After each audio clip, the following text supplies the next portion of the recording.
So today I'm going to be talking about how to relieve cramps naturally. Once upon a time, an unknowing 7th grader went to bed. When she woke up, she got a little visit from Aunt Flo, and she had her period every month after that.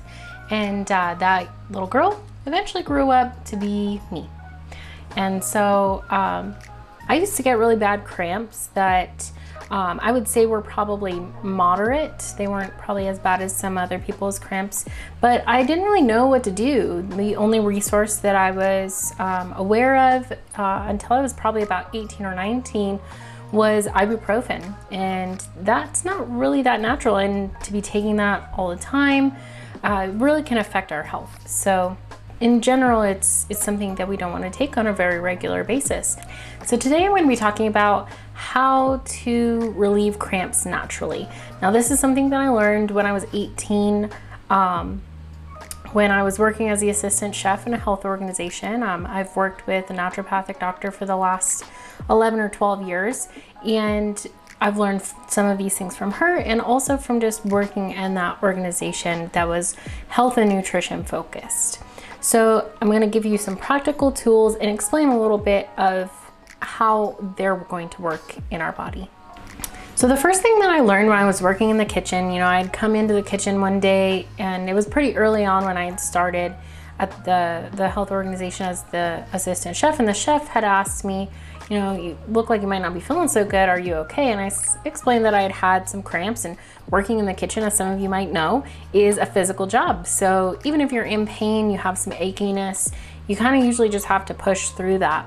And so she had explained to me that we had what was called the potassium solution, and that included potassium gluconate, potassium monophosphate, and potassium acetate.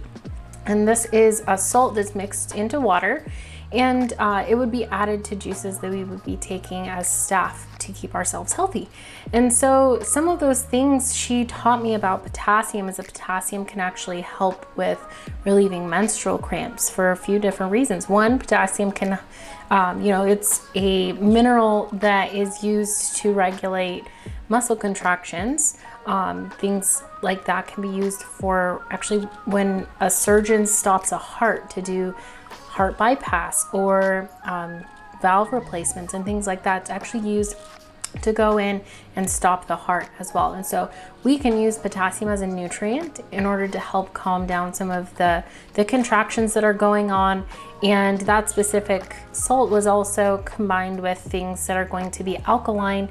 And so it would also help facilitate our body being in an overall alkaline state that's going to promote better oxygen transportation, better blood flow, things like that, so that when we're having cramps, the organs that need more oxygen and more replenishment are going to be able to get that.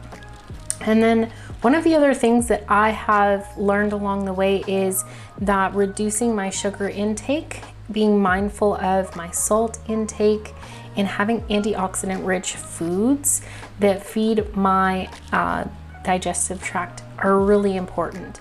So making sure that I am eating a well-rounded and nutrient dense diet, that is really important because it affects how our hormones are working, it affects how our metabolism is working, and all of those things kind of coordinate. And so if we can make sure that we have balanced hormones throughout the month, then that's going to mean that our menstrual cycle is able to proceed normally and we're not going to have very many cramps. So in a person who's having healthy menstrual cycles, usually cramps are not something that puts them out of work. It's not something that's going to be blindsiding them or making them not be able to perform their normal daily tasks. So if that's you, some of these solutions could be helpful in the meantime, but really diet is a foundation and we all have to eat. So that's why I'm a big proponent of encouraging people to start with diet. You have to eat. It's an expense you have to incur. Use it to the best that you can.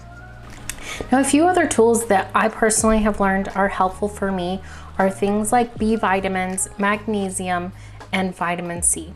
Now, B vitamins, they can help, I personally take them for stress management, for energy, and things that are going to help with my metabolism. And so those are things that its primary effect is going to have for me, but its secondary effect is that it can help relieve cramps.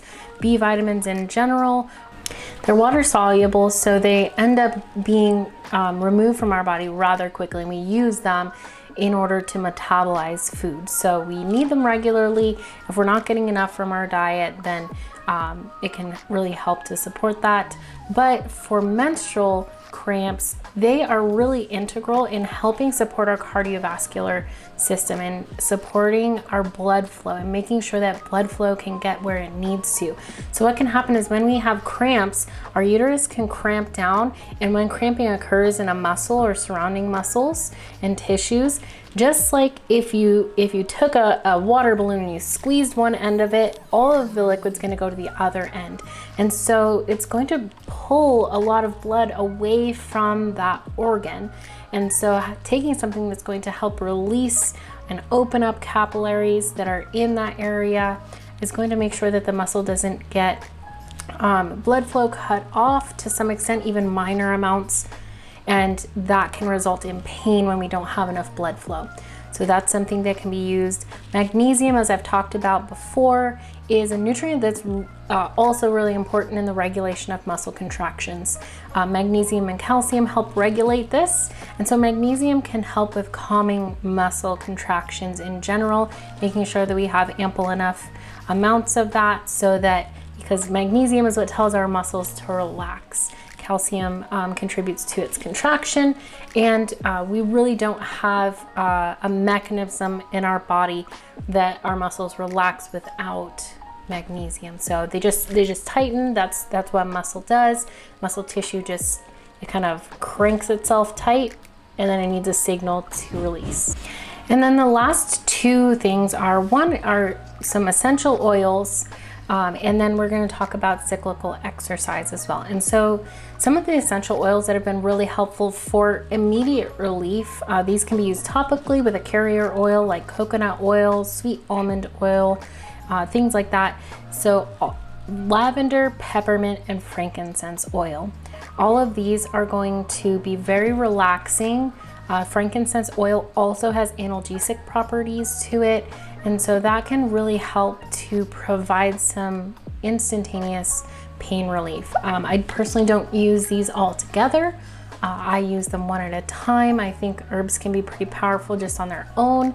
So usually lavender is also something that's going to calm. Peppermint is cooling, and frankincense has a slightly numbing effect, but it has a citrusy smell. So part of what I use each one of them for is depending on seasonality, how I'm feeling, and the type of cramps. So if they're more achy, probably more lavender or frankincense.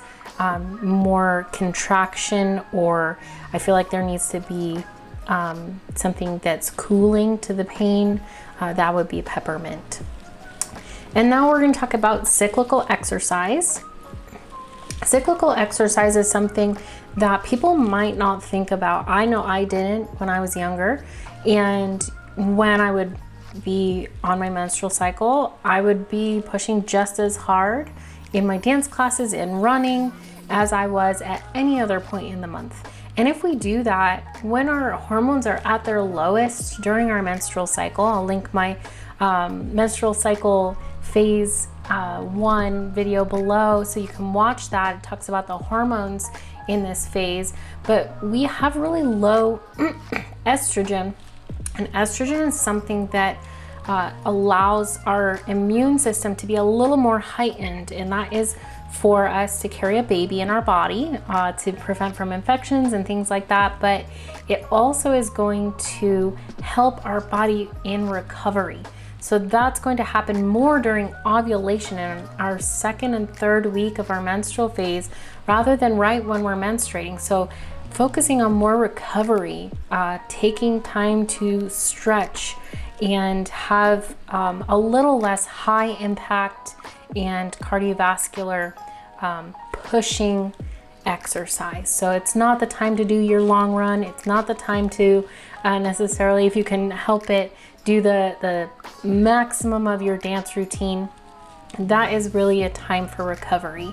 So that is something that I wish I had known, because it really has been helpful for me. While movement and exercise can be great during our menstrual cycle, it doesn't have to be the top. We can't be consistently expecting ourselves to be performing at that top level and recover just as quickly as we might in the next week or two. So those are my tools that I've learned for relieving cramps naturally. There are more. I talk about them in feminine rhythms as well. So if you want to join that course, you'll find information about that in the description. And feel free to comment below with any questions or ways that you've used to relieve your cramps without medication like ibuprofen or anything. So I'd love to hear what you guys are using. And if you'd like, you can join me on Instagram or reach out to me if you want to have a phone call. I offer free consults for the first consult. So if you want to have that, go ahead and reach out. All the information will be linked in the description. And until next time, be well.